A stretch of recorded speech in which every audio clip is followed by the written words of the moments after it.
Coach Dunga, congratulations, champions Yama USA. You must really feel good right now. Yeah. It goes without saying. I think, I don't know, I haven't even started understanding what has just taken place. It's all so amazing. We last won this championship in 2022, and 2025 at least we are again the champions of the nation. USA are not an easy tournament to win. The schedule is packed, requires a lot of fitness, recovery. How did you manage that to ensure that the players are at their peak to perform? Yeah, I think I'm fortunate to be working for a very tremendous institution which has a best biokinetics department. Our SNC did a lot of good work with the girls. Also the technical staff, they were not putting themselves on the sidelines. We wanted to have the girls to be able to enjoy the festivities of this tournament because we know how hectic it is. So I'm very, very happy, and I'm so glad that they could actually pull through. For the first time, we are only having one injury for the first time ever. So that also goes to show in terms of the hard work that is done by the technical staff. Coach, take us through the group stages, the games that you played, the knockout stages where anything is possible up until the final. Yeah, I think we had a plan. I think the plan was simple. We have to be on top, but again on Wednesday morning, you try and reshuffle the playing personnel because girls are tired. This is a taxing tournament, and so we tried to reshuffle, but we didn't get the result that we needed, so we ended up losing that game to SPU.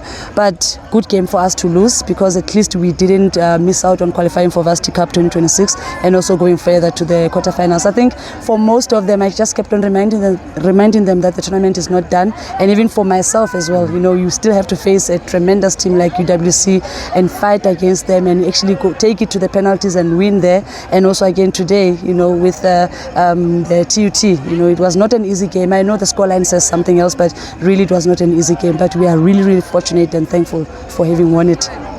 Coach, sometimes we forget these are students. Yeah. They have requirements to meet at the institution before football. Yeah.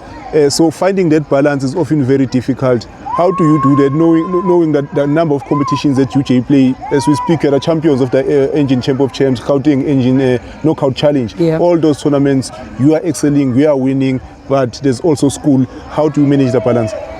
Yeah, I mean, we speak to them. We speak to the facilities and the different faculties to try and get that relationship going, where we have to have the players, also understanding that the main reason that they're at the university is to be a student first. So we also afford them a good time in terms of getting that right balance for them to be able to study and also manage their academics, even within the hectic schedule of football. So it's not just scholars that are coming here to play football. It's actually student athlete, and at UJ we demand that they also have to be meeting that academic and sporting excellence. So it's just for us to be able to manage them, to try and afford them as much time as possible for them to study, get ready, and also do well in the academy. So a lot of them, you're going to be seeing them coming back because they've actually done well for the November exams.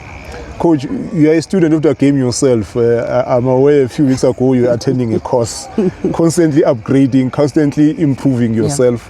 Yeah. What does it mean for you personally as a coach to be able to win this title while you also continue with your coaching education? I'm inspired by the girls. I'm inspired by the team, looking at how hard they are living their lives, They're asking questions of me regularly. How am I able to, be able to guide them and teach them? It's for me to go out and actually learn. So I think for me to not sit on the laurels and to not sit on the knowledge that I have, to try and actually work with it and be able to modernize the training that I give to them so they can be able to meet the requirements of the modern game. That's all that I think about every time. So any chance that I can learn, even if it's not in a formalized setup like a classroom, I learn from other coaches as well. I get to talk to a lot of coaches, especially after games. Let me know how can I get to improve, where was my weak spots. And I think a lot of coaches, we are scared to have those conversations because we feel like we are being exposed. In fact, it's a good opportunity. If a coach beats you, be able to go to them and say, what happened, so that you can go and prepare better, and then you've got the analysis from the coach themselves, and we have to have those open chats as coaches so that we can be able to help these players.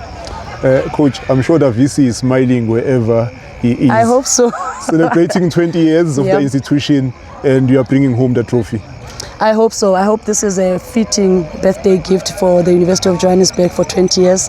I once was a student. I know the feelings that the girls are having right now. And I'm also very glad that today again I can be able to just gift back the institution with this trophy. It's a wonderful trophy. It's bragging rights. You are the champions of Gauteng. You are the champions of the nation, especially in this prestigious tournament. So I'm very, very thankful. And I also want to say happy 30th to USA. You know, they've been in existence. They've been able to help us as student athletes. And I'm not the only one who's a product. There's many of us. And to both institutions, fraternities, happy birthday and may you grow stronger. Coach, once again, congratulations and thank you very much. Thank you so much, Papa.